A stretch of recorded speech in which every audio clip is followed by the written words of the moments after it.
Century 21 et ses 915 agences immobilières au service de vos projets partout en France présentent Sud Radio Conseil de famille. C'est l'heure de retrouver Conseil de famille. Bonsoir Stéphane Moller. Bonsoir Philippe Rossi. Stéphane, vous êtes associé au sein du cabinet VIA et nous nous retrouvons chaque soir pour parler finances, immobilier, droit de la famille. En fait, pour parler de gestion de patrimoine. Aujourd'hui, nous allons répondre aux questions croisées de plusieurs auditeurs qui nous demandent de leur rappeler ce qu'est une déduction d'impôt et comment ça marche. Alors tout d'abord, revenons sur les grands principes de l'impôt en France. Les redevables de l'impôt sur le revenu sont les personnes ayant leur foyer fiscal en France ou ceux domiciliés à l'étranger mais touchant des revenus de source française.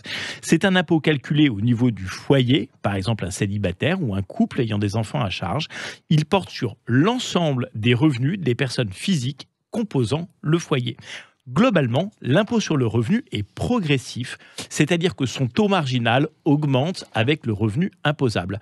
Le taux de l'impôt applicable s'étage entre 0 et 45% des revenus. Et comment se calcule cet impôt ? Eh bien, le calcul de l'impôt n'est en soi pas très compliqué puisqu'il est automatiquement fait par le centre des impôts. Ce qui est parfois compliqué, c'est d'établir sa déclaration de revenus. La déclaration nécessite parfois de rassembler plusieurs typologies de revenus émanant parfois de plusieurs sources différentes.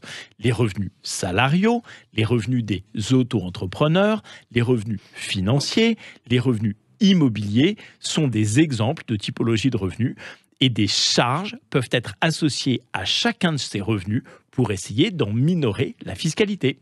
Le conseil en gestion de patrimoine est souvent habilité à accompagner ses clients au moment d'établir leur déclaration d'impôt. Et j'imagine qu'il y a des façons de réduire cet impôt.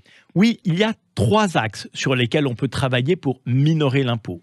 Les déductions d'impôt, les réductions d'impôt et les crédits d'impôt, qui sont autant de leviers que les conseils en gestion de patrimoine doivent maîtriser. Alors aujourd'hui, voyons comment fonctionne la déduction d'impôt. Alors, une déduction est une somme qui sera enlevée, soit du revenu global, par exemple la déduction de la pension alimentaire versée aux enfants, soit d'un des revenus, par exemple la déduction des frais professionnels de vos traitements et salaires.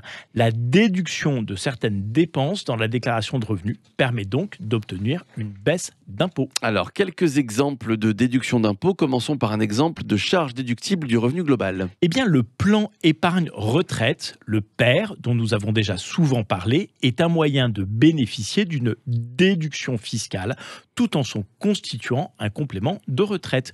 Le versement sur un PER constitue une charge déductible du revenu imposable au niveau du revenu brut global. Autre charge déductible du revenu global, la CSG déductible, les pensions alimentaires, etc., etc. Et des exemples de charges déductibles des revenus catégoriels, c'est-à-dire par exemple des revenus fonciers ? Eh bien, les frais professionnels sont aux frais réels déductibles des traitements et salaires. Les travaux sont déductibles des revenus fonciers. Les frais de garde sont déductibles de la plus-value financière. Et si des questions subsistent, n'hésitez pas à les adresser aux équipes de VIA en adressant vos questions sur le site de Conseil de famille, conseil avec un S-2-famille.com, à retrouver cette chronique en podcast sur notre site sudradio.fr et vos questions sur le site de Conseil de famille. C'était Sud Radio Conseil de famille. avec Century 21 et ses 915 agences immobilières au service de vos projets partout en France.